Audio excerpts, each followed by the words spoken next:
While we sleep, the guardians of the night take to the streets, having said goodbye to those they love. Each other knowing they may never say these words again, they face the evil that we run from. They dedicate their lives to those that would hate them because they wear the badge. They wear the badge not for the glory or recognition, but because they were born to honor the thin blue line. This is the LEO First Podcast. We'll talk to the men and women in law enforcement, those that have retired, and anyone who's impacted by law enforcement. We'll peel back the curtain, and you'll get the real stories. The good, the bad, and the ugly. Every law enforcement officer has a story to tell. Get ready to hear from the men and women who put their lives on the line every day for their communities and their country. Welcome to the LEO First Podcast. Now, here's your host, Michael Laidler. Hey everybody, it's Michael Laidler, your host of the LEO First Podcast, and today I am in Melbourne, Victoria, Australia. Did I say that in the right way? Yes, you did. I did.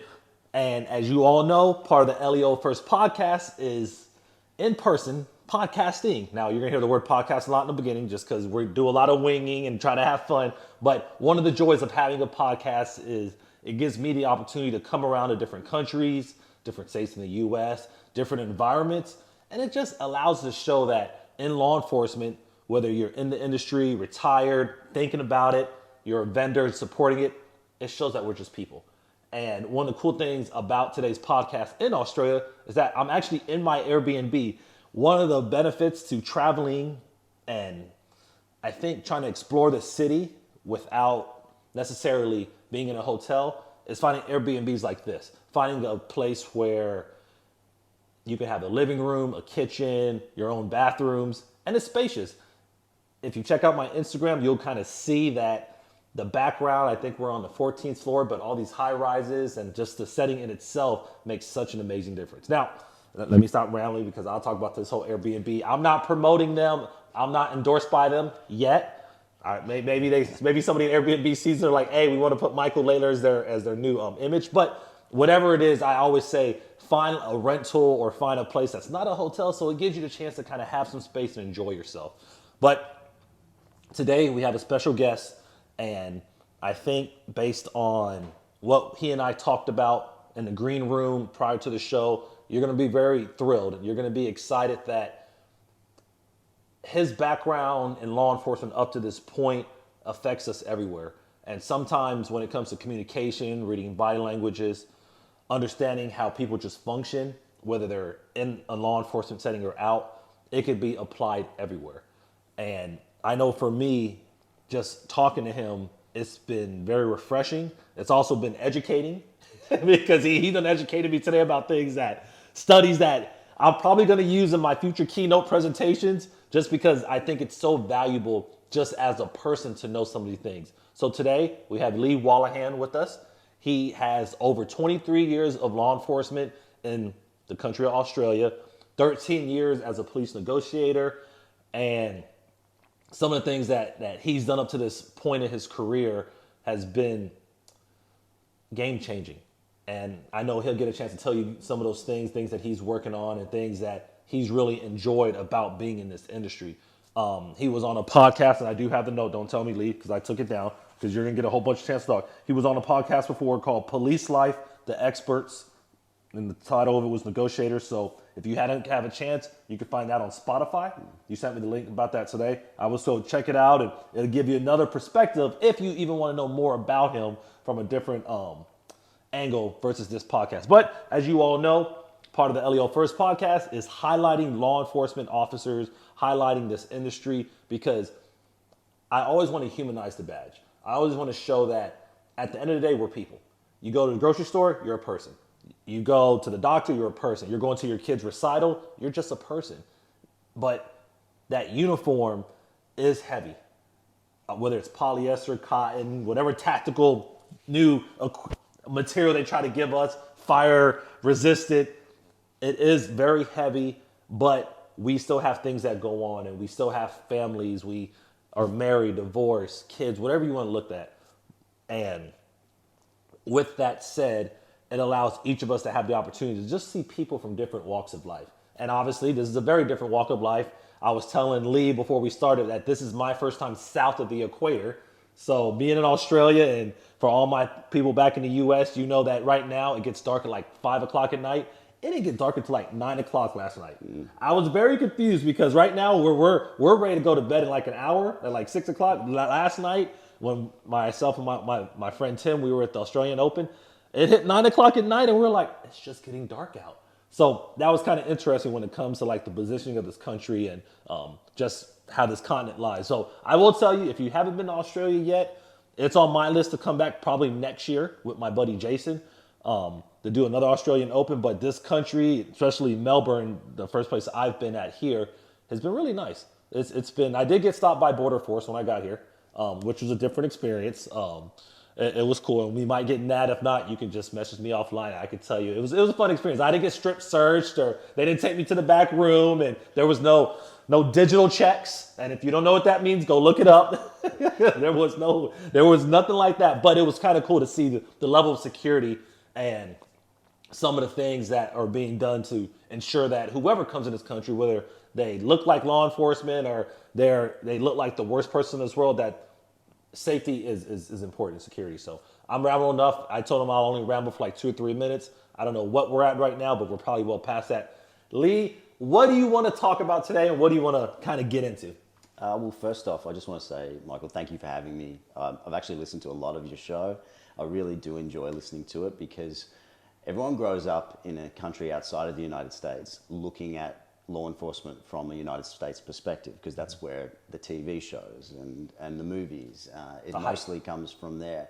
So we have a great understanding about, to some degree, what it's like being a law enforcement officer in that industry, whether it's prisons, sheriffs, or state or federal.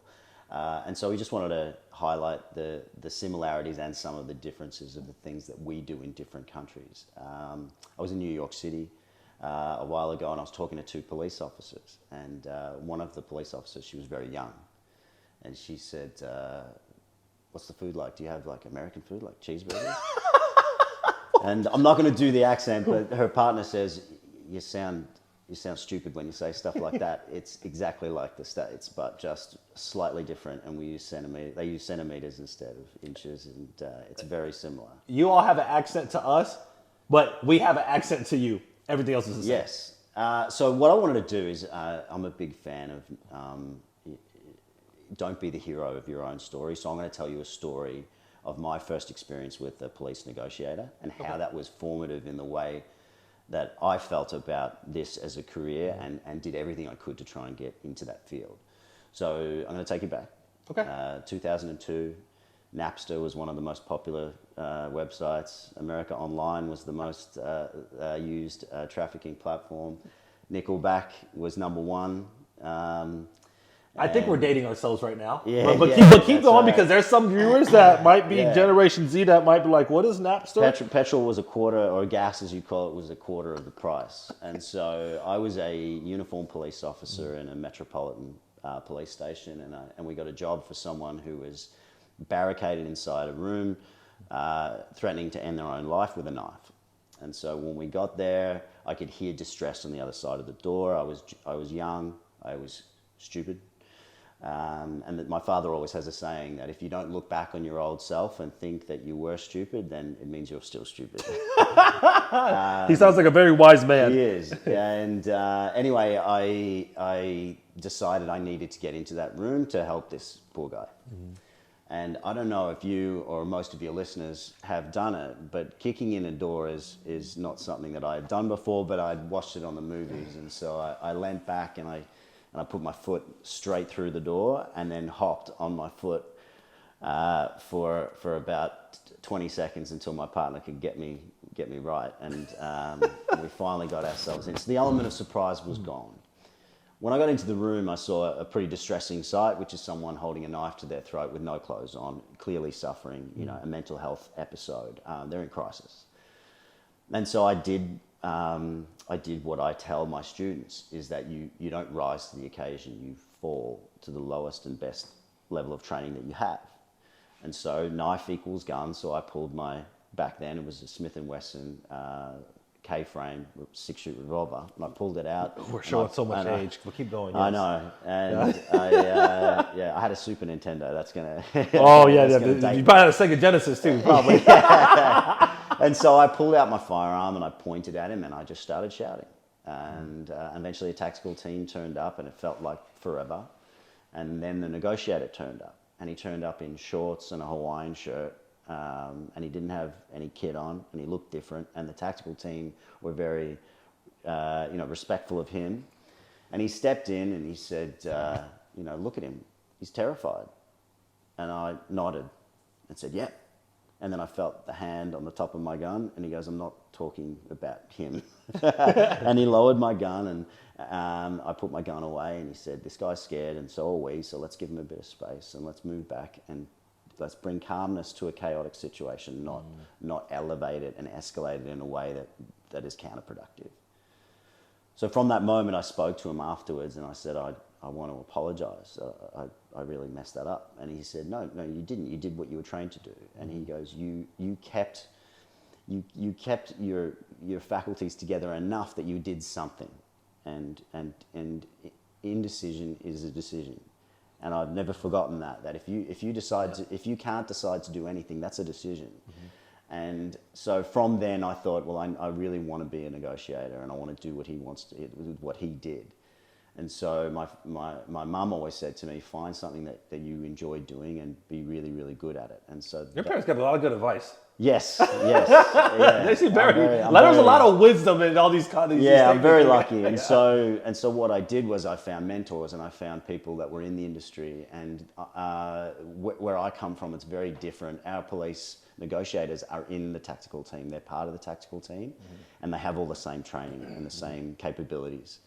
What that means is that our negotiating is not like most of the movies where they're in a soundproof van with lots of things going on, 200 meters, 300 meters from the suspect. It means we're front and center, either in the armored vehicle or out on foot at the front door in front of the arrest team or next to the arrest team in the tactical team. And so what that enables us to do is have face-to-face communications with our subjects, which we do 95% of the time. Right.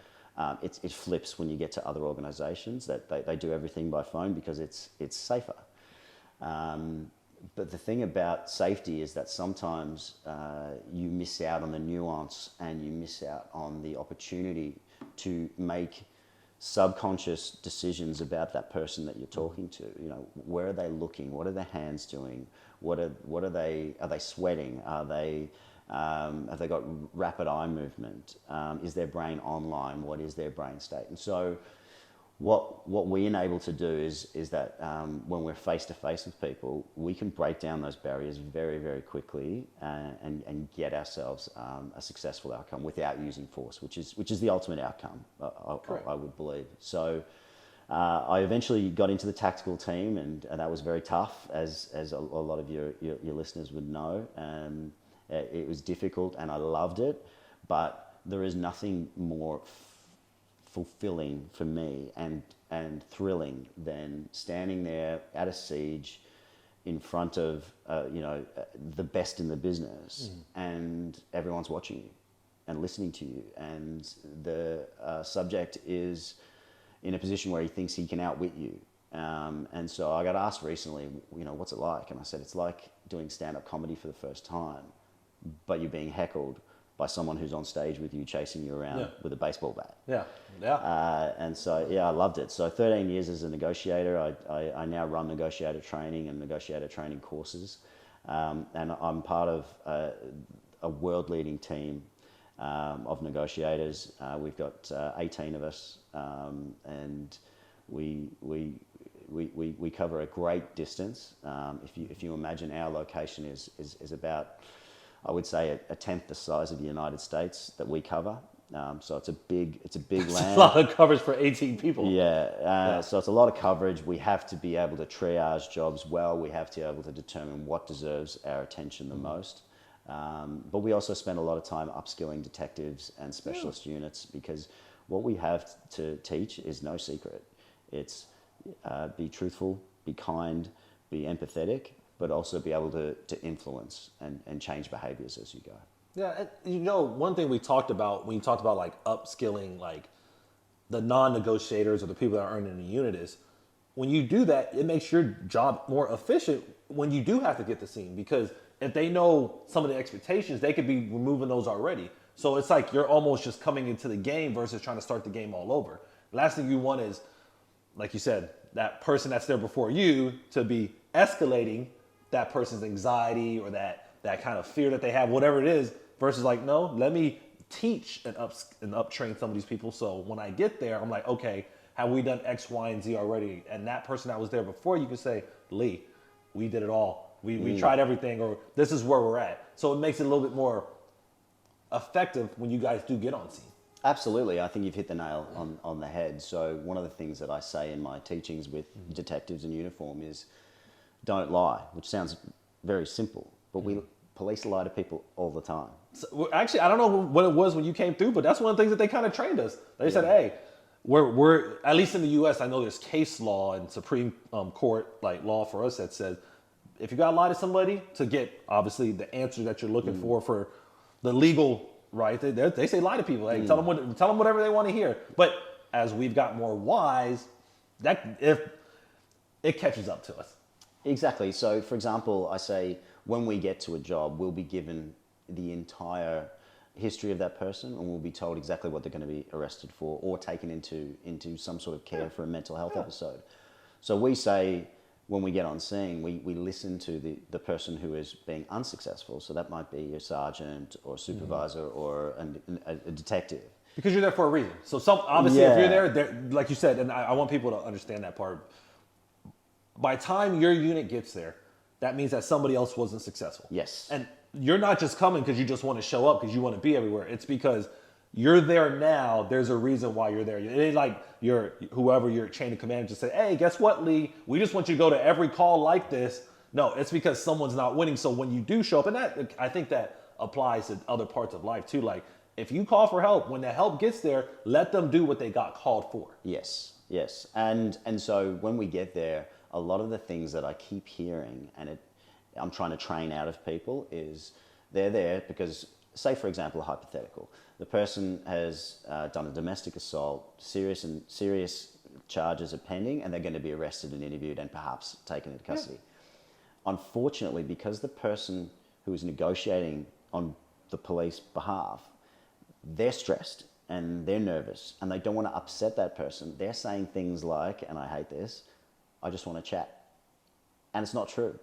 Yeah. So when we get on scene, what makes us different and what makes us, I guess, more likely to be successful is we say, has anyone told you exactly why we're here and what needs to happen? Yeah. And it's kind of like opening up a window.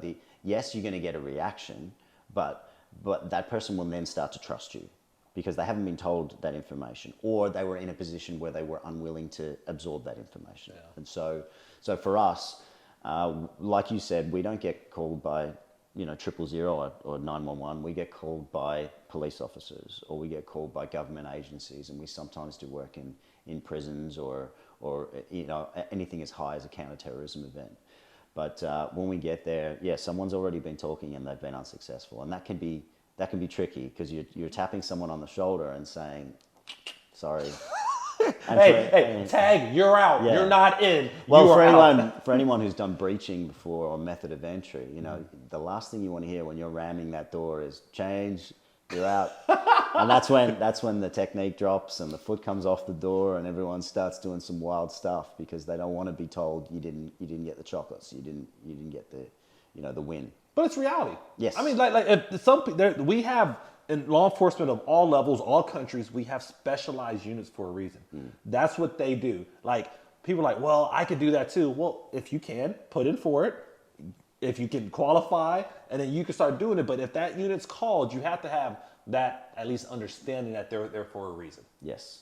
Well, I was on a height not dissimilar to what we have here. I was on the roof of a court. Mm-hmm. And this guy's case wasn't going well and he wanted to jump. and end his own life because he was so much under pressure, and the stress response from that is, as you know, fight, flight, or freeze. And at the moment he was freezing and looking at fleeing. And the judge was negotiating. And when we got there, I said, with respect, sir, Your Honor, I'm going to take over. And he said, and he gave me the hand, the don't argue. And, he said, you're only going to make this worse. And I said, with respect, sir, when I walk into your courtroom, I said, you're in charge.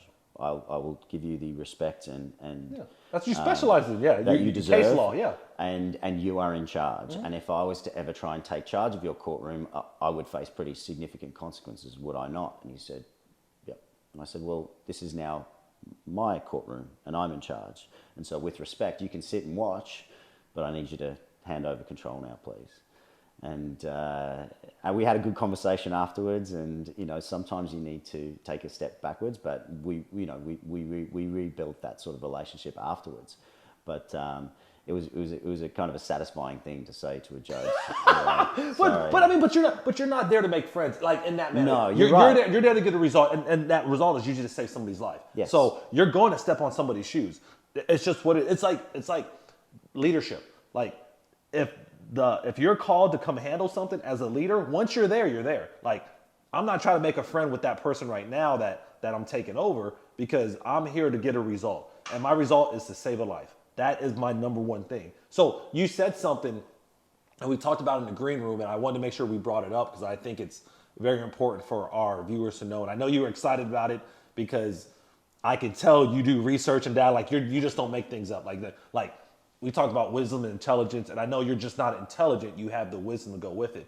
You talked about a study that involves decision making. And I bring that up because you talked about the judge. The judge had a decision to make, and that was, I could keep arguing with this guy because I want to be the big dog on the scene, or I can make the decision and allow Lee to take over. So talk about that article, or talk about that study that we kind of mentioned earlier, and how people have decisions to make subconsciously that they may not know, but it's very beneficial. Yeah, I will. But before I do, one of the bits of advice that I give freely to anybody is, if you want to win an argument, if you want to come out in top in a discussion or a negotiation, or if you're having a discussion with a subordinate or a superior, sound reasonable. Always sound reasonable, because if that person wants to continue to negate your thought processes, they have to sound unreasonable, and no one likes sounding unreasonable. And so whenever I engage with any person, like I did with that judge, be reasonable and tell people the why. This is the reason why I'm going to be more effective because I A, B, C. Yeah. And then what's your decision? And then you'll find that if you give them the why and you sound reasonable, and then ask them to make a decision, no one likes to sound unreasonable, and they will more often than not, give into what it is that you want. So I will talk about the study now, but I firmly believe that we need to look more heavily into presence and what constitutes presence in law enforcement. And make sure you talk about that story too. That was a good story you had. Absolutely. Yeah, I like the story we talked about earlier. That was good, because it made me think a lot. I was like, how many of us have those stories where I don't want to take it for you, because it was a good story. I really like the story. So I firmly believe that for every problem that you face, there is a practical solution and there is a psychological solution. And so I'll give you an example. There was they wanted to spend $7 billion making a European rail 10 minutes faster. $7 billion. One of their very clever people spent $5 million introducing free Wi-Fi, which made the time seem a lot shorter. And so it was a psychological solution instead of a practical solution. And I believe that in law enforcement, we need to start looking at those psychological solutions instead of just constantly looking for a practical solution. And I'll give you an example. There was a very famous serial killer in America, Ted Bundy, killed north of 20 people. The bad part about what you're about to say, so Ted Bundy, I went to Florida State University. All right. So my undergraduate degree is actually in Florida at Florida State. So I heard a lot about Ted Bundy. And I used to study criminal justice when I first started college, but I'm switched to a business degree. But He did some damage at Florida State during. So you're talking about Ted Bundy. We've all got those skeletons in our closet. Yeah. But when he was arrested, he went through the legal process and defended defended his actions, said he was innocent. But eventually, when he was banged to rights, he admitted to what he did. Mm-hmm. There was people lining up around the block looking to interview him to find out what made him a monster, what made him the person he is. But one of the groups that went to the front of the queue, the study that they wanted to conduct was how did he pick his victims, and how did he pick and choose people, two people walking down the street, that's my victim, that's not my victim. And so what they did was they sat down with him and said, how did you choose these people? And he said, well, it was a combination of things. It was their gait. It was the way they were unsteady on their feet, or looked at their watch, looked annoyed, went the wrong direction, and then suddenly turned around, moved away from me. Or it was a combination of about 50 different things, including clothing, including hairstyle, that when you added it all together, there was a red button in his mind, and he said, that's my victim. Mm. And so, like any psychological study, you got to test that hypothesis. So what they did was they went around in a van in New York City, and they filmed people through one-way glass. Of course, New York City, but yes. Yes, and so when they did, they took these, and I correct me if I'm wrong in some of the details, but the study is sound. And then what they did was they took all of those thousands of footage and then showed it to criminals. And the criminals had a red button in front of them. And then what they would do is when they saw a victim, they would hit that red button. And that's it. What they found was that the victims that they chose, and some of them were men, women, children, law enforcement, whatever, but they all had that chaos to their movement. They had an irregularity. They looked like a fish out of water, that they didn't belong, like they were flustered. And so what I teach to my students is that the work begins long before you get out of that police car.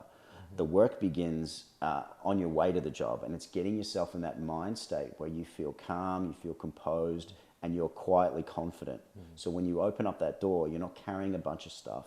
You're not going back to the car to check it 3 times, because the human brain, no matter how much drugs you're on or how much mental health you are suffering from, it is a supercomputer, and it is making complex decisions. The brain makes 90,000 decisions a day, and most of those are subconscious. So what I teach my students, and what I encourage your audience to think about, is what messages are you sending when you walk down the street? What messages are you sending to the suspect when you're writing their name down but your hand is shaking, or you've raised your voice, or suddenly now you're heightened, or you're angry? And these are things that we can rectify very, very easily with a little bit of awareness and a little bit of training, and that's something that I've focused on in the last couple of years.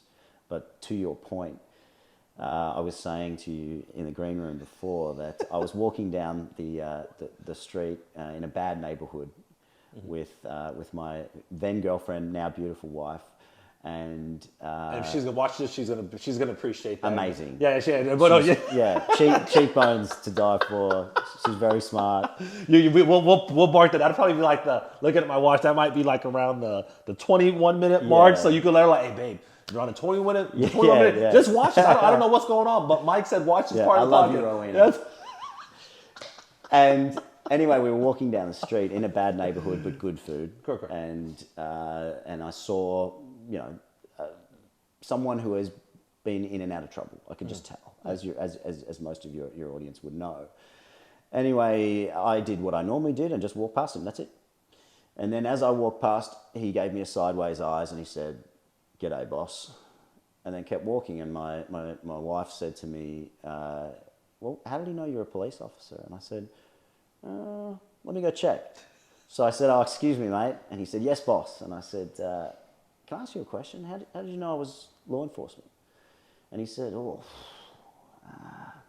I'll have to have a think about it. But I think it was the way you were standing. Everyone else doesn't make eye contact with me. You made eye contact." He goes, "You put your phone away as you were walking past me, your shoes, your watch, your haircut."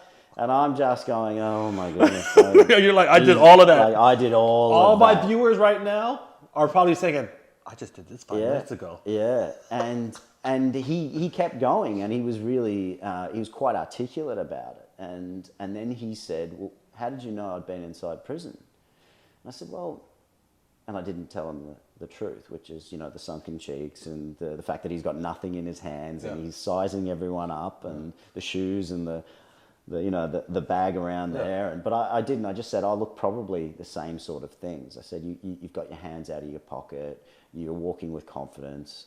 And he was pretty chuffed, and we went our separate ways. But it was exactly what the study on Ted Bundy was talking about, which is there is a presence to everybody, and we let out signals when we get out of a vehicle, when we rock up to a scene, and I'm big on that. Your image, your perception, how people look at you is very important. If I had known that we were going to be doing this with cameras, I wouldn't have worn shorts, for example.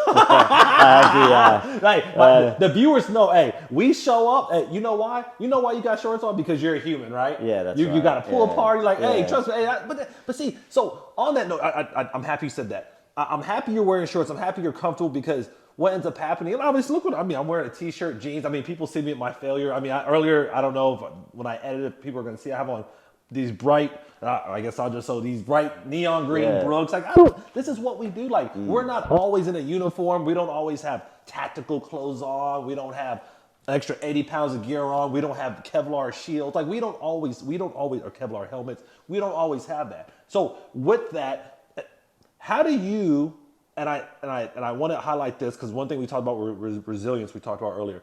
How do you purposely make that balance between law enforcement and actually spending time with your wife and having an outside life? Like, what are you doing here nowadays with your wisdom to make sure you can create a balance? Well, I'll actually take it back, because I listened to a lot of your show, and at one stage you said, "I don't like going with your rank, because that's not who you are." Correct. I don't nowadays, it took me a while. I don't even call people by their, because in law enforcement, gosh, we're so military.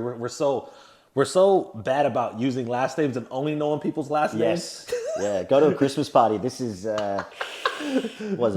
This is Wolahan and Laidler. Yeah. They're like, oh, that's his first name. You're like, oh, I don't even know what his first name is. I've been calling him Wolahan for the last 10 years. Yeah.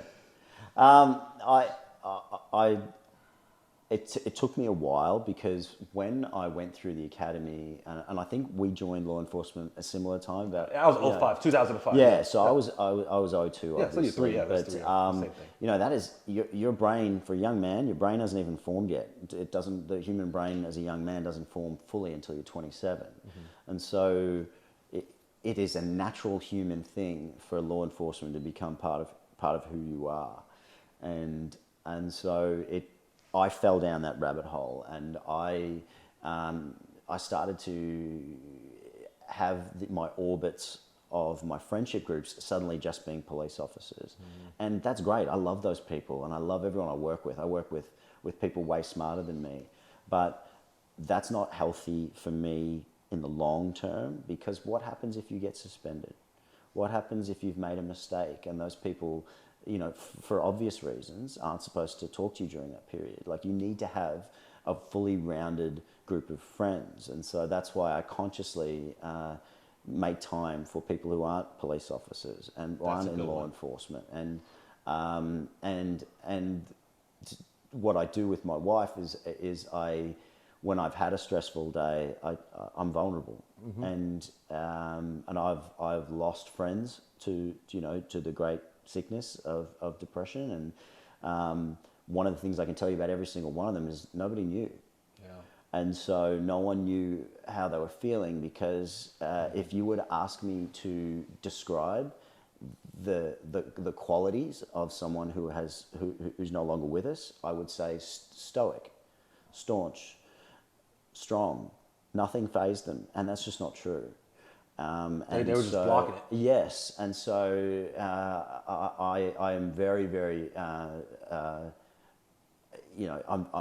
really interested in trying to make sure that I honor them by being vulnerable when I can. And if I've had a bad day, I tell my wife. And if I'm struggling with something, or if I'm noise sensitive, that's a tell. It's telling you, your body is telling you something.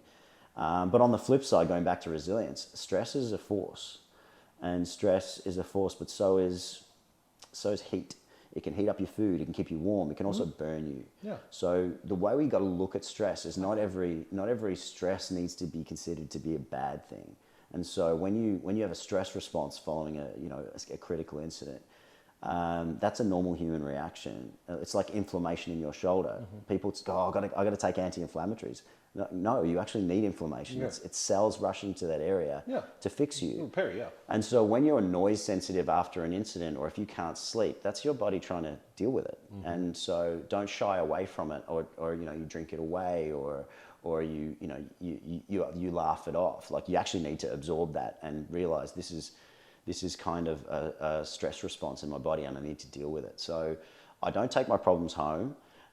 But what I do is I communicate with my wife and let her know how I'm feeling, as opposed to downloading all the nuance of the job, because that's not going to be good for her either, because she can't control that. And on that note, I want people to understand that, because what we think, and a lot of the podcast has been about like communication, and like I know from the negotiator side, we do a lot of reading body language, because that's where you're really getting your answers from. You go home and tell your wife, who knows you because y'all sleep in the same bed, y'all have meals together, you travel together, you do a lot of stuff together.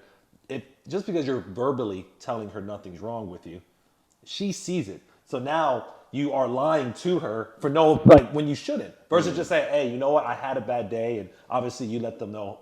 You have to know how much you tell her, but you're lying and say, no, I'm fine, everything's good. I'm just gonna go sit in this dark corner by myself and drink a fifth of whiskey by myself, but I'm good. It's not helping her out. It's not helping your family out. It's not helping those non-law enforcement friends out that you have. So you have to have some level of vulnerability, because you don't want to be like those other stoic people that aren't here anymore, because they try to handle it by themselves. Yes. Yeah. Absolutely. And look, this job that we do, and we all know it's bonkers. It's crazy. It is. And you can experience something in 12 months in law enforcement that the average civilian will never experience in a lifetime. But that's pretty cool, right? Yeah, you can't get that anywhere else. I had a guest on about a year and a half ago, Betsy Smith.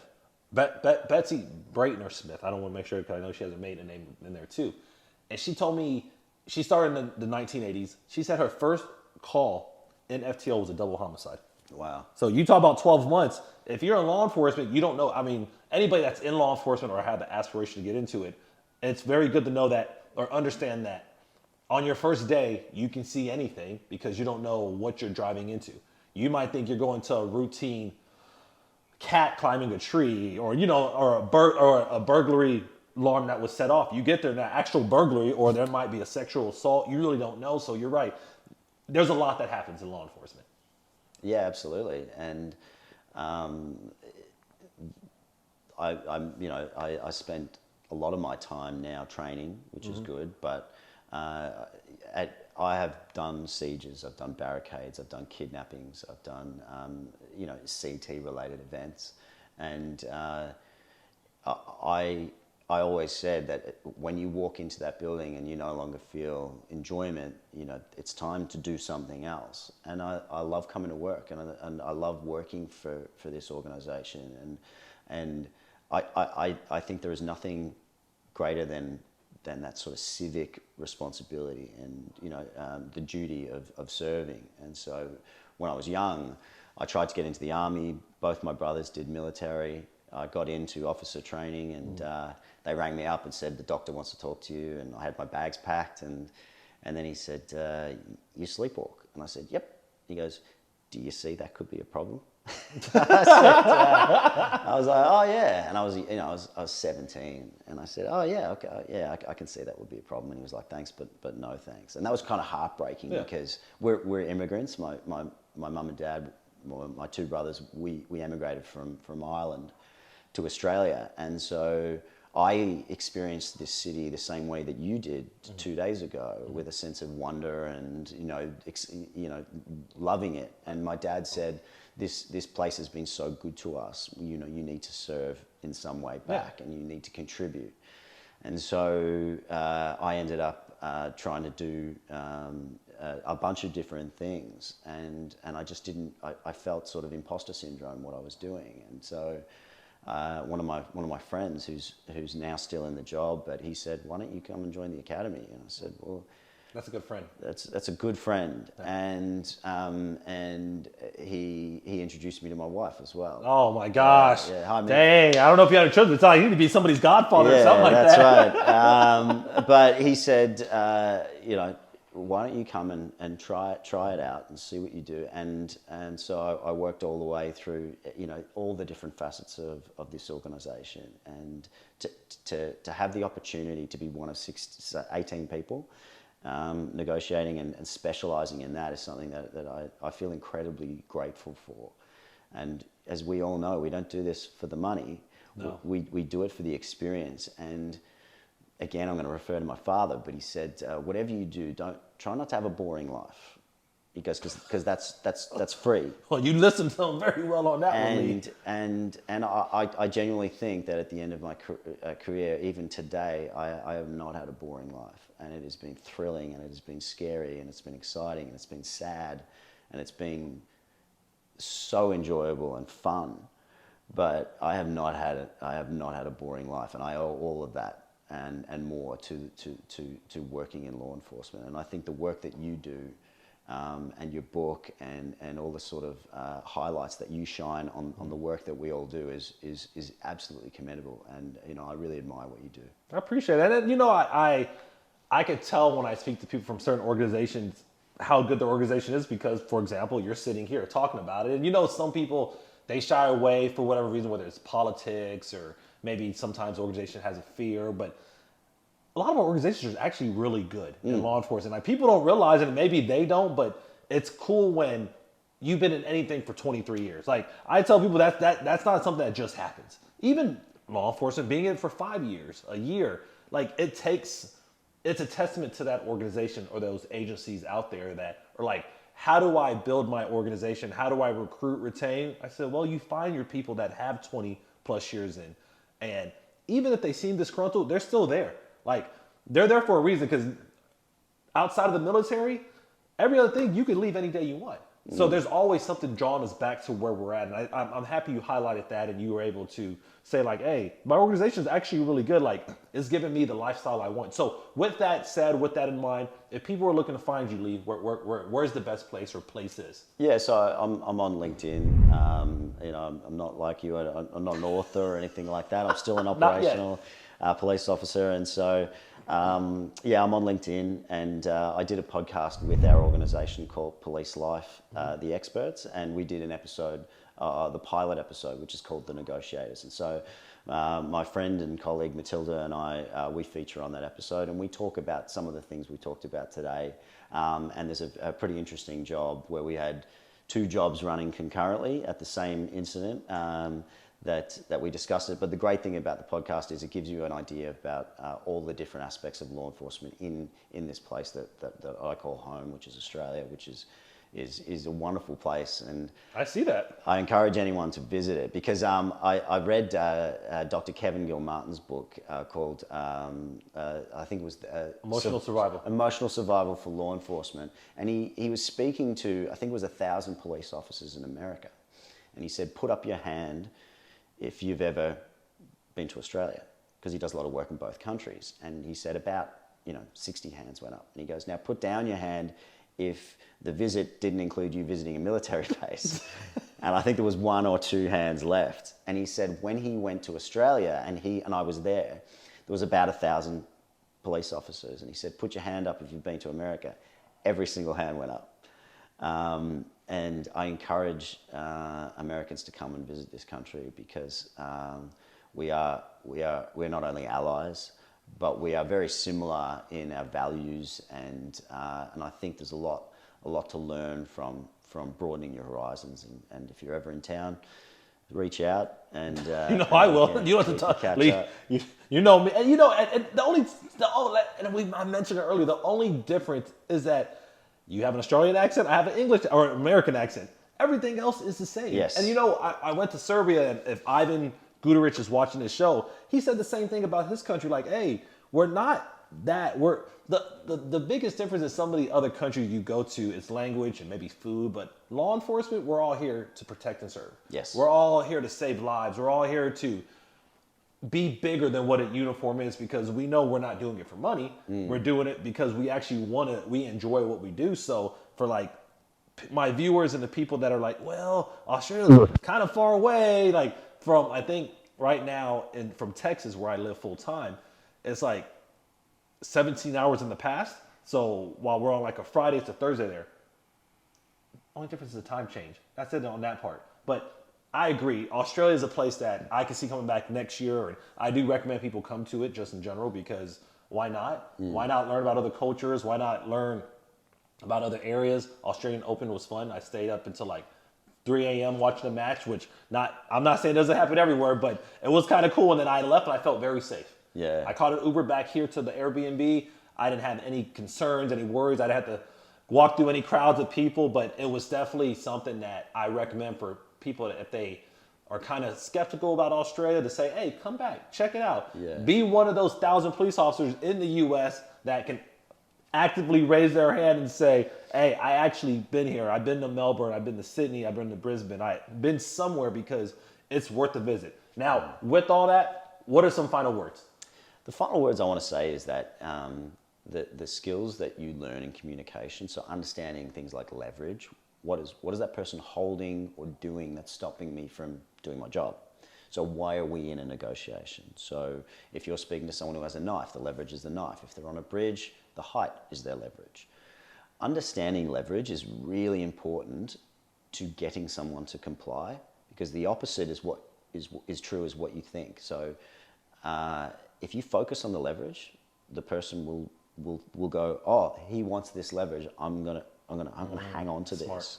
I'm going to. Whereas if you focus on something other than their leverage, you'll find that leverage becomes less and less important. And so when I'm doing a hostage situation or a kidnapping, the focus is on the person who's kind of in crisis the most, which is, our hostage taker, because they've taken something that's usually a family member or something, because that's all they've got. But they're in crisis too. And if you approach it with just release the person, just let them go, just drop the knife, just drop the gun, just do this, all you're doing is pushing them closer to that leverage. It sounds simple, but when you're under pressure and you're under stress, again, you fall to the lowest level of training you have. And so whenever I'm out on a ledge, or if I'm dealing with someone, the last thing I do is get up close to them to try and take their leverage away, because that's just far too risky. It's far too dangerous. Follow the process, and time is your best friend. You don't want to hand things over to Officer Time, because you're still in charge, and Officer Time's not going to solve it for you. But all of these skills that we teach on our courses, they're applicable to your loved ones and your family. And the last thing I want to say is that your family deserves the best of you, and your loved ones deserve the best of you, because this job will be here after we're gone. And in 2050, 2060, some of your teachings and mine might be there. If we're lucky, your book will be. But if you can, your family and that time you have together is very finite. And my partner, Aaron, like a police partner, he said to me once, he said, we were driving around, he said, I spend more time with you than I do with my wife and kids. It's real. And I chose them. Yeah.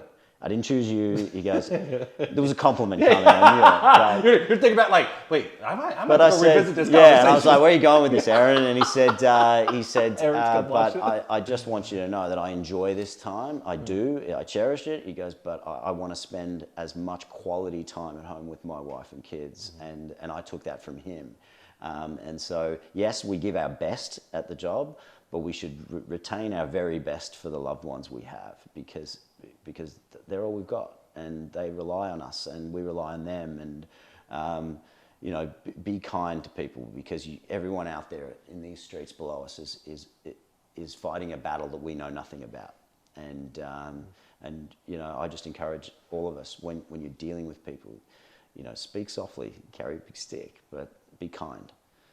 Yeah, I agree. And the family deserves best. I think that's might be the title of this podcast when I put it out, because I think out of everything that What about door kickers and high explosives? I I thought we agreed on that. we agreed on that. Yeah. I usually think about titles usually when I'm in the podcast. When I look at it, I'm like, okay, what makes the most sense? But the family deserves best. I think that's an important side because of everything we do. And I talk about it in all my keynotes or trainings, everything whenever I'm talking to anybody at every level, I'm like, at the end of the day, your organization's still going to be here, but your family's going to need you even more.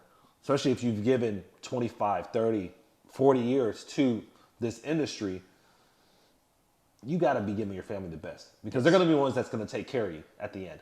Like, I know we take care of our families throughout our lives, but at some point when you're sick or you're not feeling well, the agency's just going to go, that agency's not coming to take care of you. So you got to give to them as much because it's important. So that's good. That's amazingly. Well, I definitely appreciate you taking the time. Like I said, I know you got a pool party to go to.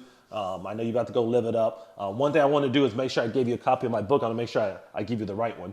Okay, that says Lee in it. But just so you have a copy of Greatness Beyond the Badge, a signed copy at least. It's always something I try to share whenever I go anywhere, because my motivation behind the book was my own background in law enforcement. And I wanted to see not just law enforcement, but people in general understand how to have a better life, how to be self-aware, how to create margin, how to realize that whatever organization you're working for, whether it's one with a uniform or one behind a desk, even if it's your own, remember that you still got to be a person. You still got to build yourself each and every day. And I try to give as many books away as I can. Obviously, I sell them as well, but when people are on the podcast, especially in person, I'm like, hey, I got a book for you, just so you know. No, thank you. But it's important because that's the highlight of what we are. I remember when I thought about writing a book, it was back in 2022. That's when I actually published it. But prior to that, one thing I saw in law enforcement was how much the stress was taking us out. Not the bad guys, not the criminals, not the crooks. It was our own mental mindset that was hurting us. So I was like, what can I do? And I had 16 years in at the time. I'm like, what wisdom can I pass on? And that's what that book's about. Just what can we do right now, today, to kind of take back our lives? And when we're going through those depressive moments and those hard days, we're going to go through it, because we can't win every battle out there. We can't save every life, although we want to. And those lives, it's not about, and I know you can speak on this even more than I can, it's not about the lives you do save, it's about the ones you don't. Yes. Those are the ones that stick in your mind. You could say you saved 100 lives in your 13 years as a negotiator, but that one that you did is that one that's going to hurt you. The goal with the book is be prepared for that, but also understand that there's more out there to you. So don't let your mind slip away into that dark zone. So that's all. I usually don't explain the book like that on here, but as I was looking at it, thinking about it, got me excited in my head. And a lot of things we talked about, especially with you, because you're one of the few people I've talked to that actively do negotiation, especially for the life-saving measure that you do. But it's so much about communication and understanding not just that person, but yourself, because you bring the wrong energy to negotiation and you become the problem, not the solution. And you don't want that. And that's anything in life. You always want to go to every situation as much as you can as a solution, because if you're going to be the problem, it just makes things worse. So that was my little tidbits at the end, just to add to what you're saying. But folks, I know you love this episode. I know hopefully the whole country or the whole continent of Australia watches this podcast. at least here in Melbourne and Victoria. That's always the goal. But regardless, I know you all, I would say, if you haven't reached out to Lee, if you don't have him on your LinkedIn, which you probably don't. I mean, if you're one of my followers, you may not have him yet, but I highly recommend following him and reaching out. And just, if you decide to come to Australia, you got a perfect person that can tell you about it. Because trust me, they welcomed me, him and Sean, with open hands. And I appreciate that, because that's the kind of value that I think law enforcement has, the brotherhood, the sisterhood, to say, hey, we all know what we're going through. Let's share and let's give each other the opportunity to succeed and grow. So once again, everybody, thank you for watching. Make sure you hit that like, subscribe, notification, however you're watching this. Make sure you share this episode. Make sure you understand the greatness that's also going on here in Australia, and obviously the greatness that goes on with you. I hope you all be safe. You have a good day. And if you need anything, reach out. If not, enjoy the rest of your moment. You've been listening to the LEO First Podcast. Michael has been in law enforcement since 2005. He's worked for 3 law enforcement agencies in 3 different states. He's a professional speaker who travels the country teaching about leadership development and self-awareness. And he's the author of a book called Greatness Beyond the Badge, The 3 Key Principles for Self-Awareness. It's Michael's passion to bring law enforcement members' stories to the front, so you get the real and raw take. We hope you've enjoyed the show. Make sure to like, rate, and review. And we'll be back soon. But in the meantime, hook up with Michael on YouTube, Instagram, and LinkedIn at Michael Laidler, on Twitter at Michael A. Laidler, on Facebook at Michael Laidler Leadership. Send an email to michael@michaellaidler.com and hit the website at michaellaidler.com. See you next time on the LEO First Podcast.